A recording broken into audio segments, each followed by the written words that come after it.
think just after seeing that car accident, which was kind of threw me off, and now I'm even afraid just to get in my car.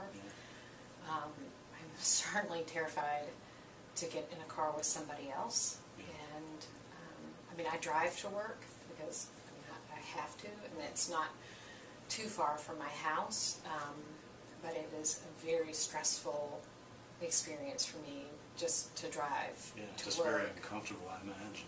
Oh, yeah, definitely. Yeah. And congratulations on going, because I'm sure a lot of folks would not. It would be so stressful. I did call in and decide not to go to work today. I knew I was going to come here, and I didn't think I could drive there and drive here. I know that takes a lot of strength, and I certainly do hear how that's affected you, and how difficult that is to get in the car after witnessing an accident. It is. And, you know, I don't get to see my friends as often. You know, if they're going to come see me, that's fine, but I'm definitely not going to get in the car and go see them. And you know, I don't know, I'm sure that they think that's pretty pathetic. I mean, I wasn't even in the car accident. I just saw it, but I'm so affected by it. It seems like I should be over that by now, but I'm not. Yeah, so it's affecting your how you're interacting with folks, and it's affecting kind of your beliefs about yourself. Yeah, definitely. I mean, I've always considered myself a pretty strong person, and you know, a person who could deal with things in life, and I think I've done a pretty good job up until now. But this is just something that, for some reason, I just have this fear now that I'm going to die in a car accident, and even just getting into a car. I mean, my heart rate starts racing, and my hands start sweating, and I feel like I can't breathe, and I don't have any control over it, and it's just like, how is it that I don't have control over this? I mean, Okay.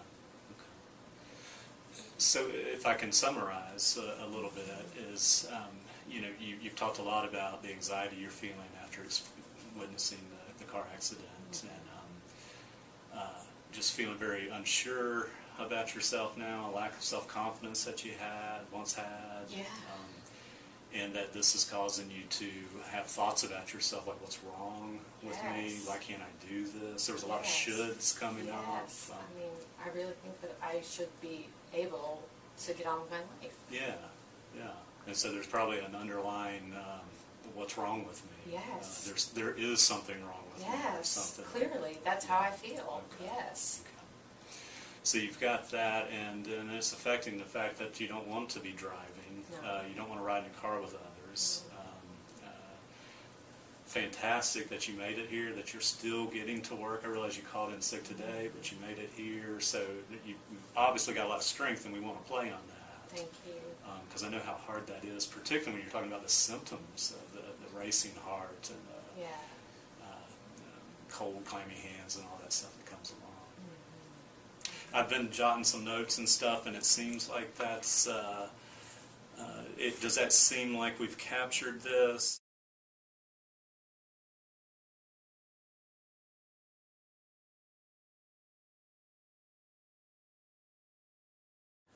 If we need to change this or whatever, because I am going to give you a copy at the end of the session, but just let me know, and even if you're at home and you're like, no, I need to talk more about this, absolutely. But I do kind of want to have something to where we can actually see something.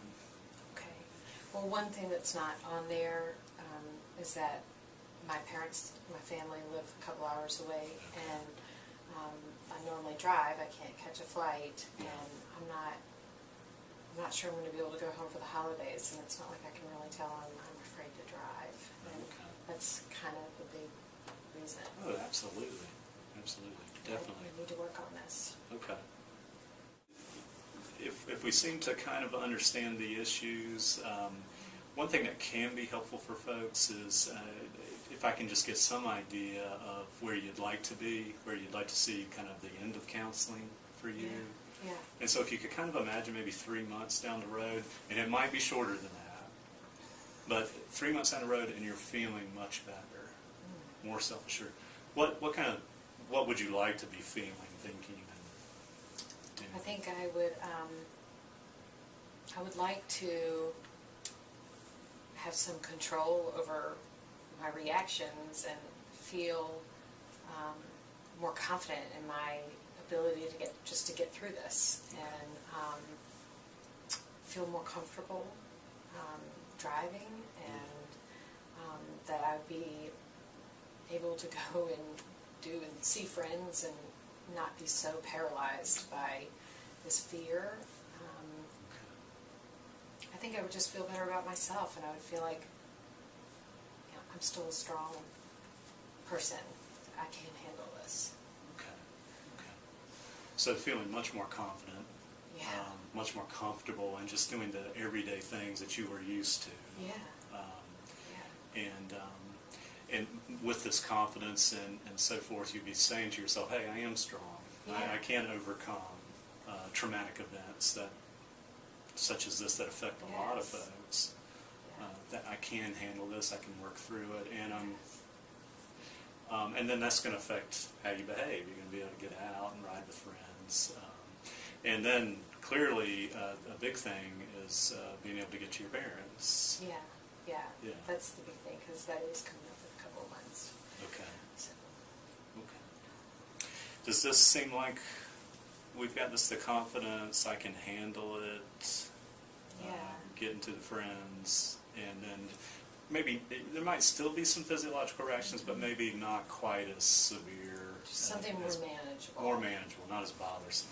Yeah, not something that just kind of takes over. Okay.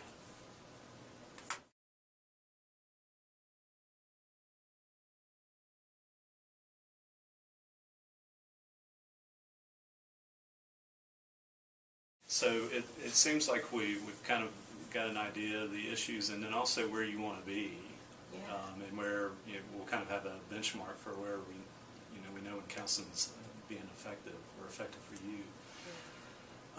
I'm wondering, between now and next session, as you look at kind of your goals, what you're experiencing now and your goals, what might be a small step that you could take between now and next session that would help you towards these goals? I don't know. I know that ultimately, in a few months, I'm going to need to drive home. And right now, all I'm doing is driving to work. So I guess I could maybe try to drive to a friend's house, or I don't know. Okay. I don't know. And we certainly definitely want to keep that end goal in mind. That's not the end goal, but the goal of getting to your parents' house. It seems like from what you've been telling me so far, it's just that the symptoms are so uncomfortable for you that to drive even further than to a friend's house would be maybe a stretch at this time. But I don't want to. I don't feel like I'm ready to do, not between now and next week. I don't feel Okay. like, I could, honestly, I don't know that I would do that. Okay.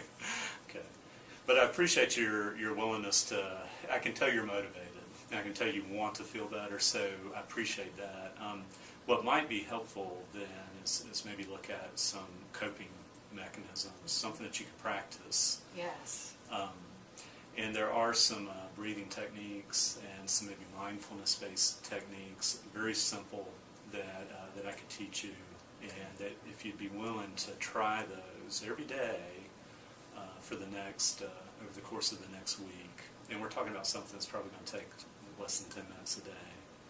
Is this something that's going to help with those, like that feeling when I get in the car? What we're wanting, you're having a fear response, and a very natural fear response to what you experience, and what we're wanting to do is to counter that with a relaxation response, and get you, kind of build your relaxation muscle. Yes. And I'm not saying that's going to work beautifully, but the more you practice, the easier it will become. Yes. To me, that seems a lot more doable. Just because I think I need to be able to just relax and just get a little bit more comfortable driving before I can drive further. So Okay. that's something I'd be willing to work on.